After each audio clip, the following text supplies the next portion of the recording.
হযরত হুদ আলাইহিস সালাম তাদেরকে দিবানিশি বলছেন যে হে আমার জাতি, আল্লাহর দিকে ফেরো, ঈমান আনো, কুফর শিরিক ত্যাগ করো, সমস্ত গুনাহ ত্যাগ করে আল্লাহর ইবাদত করো।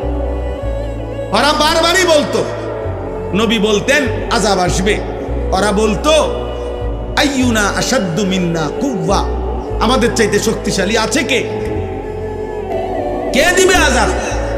নাউযুবিল্লাহ। একদিন কোরআনে আছে আল্লাহ তাআলা এই জাতির উপরে তুফান নামাইছেন, ঝড় তুফান।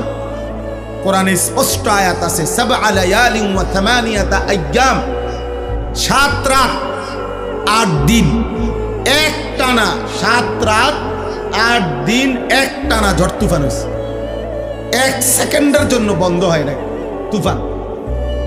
এই একটানা 8 দিন 7 রাতের তুফানে এই নাফরমান জাতি প্রত্যেকে চিরতরে ধ্বংস হয়ে গেছে। বড় বড় গাছ যেমনে কাইটা ভাঙ্গা ভাঙ্গা পড়ে ঝড় তুফানে, এভাবে ভাঙ্গা ভাঙ্গা পড়ছে এই কওমে আদ, লুত আরে হুদ আলাইহিস সালামের কওম।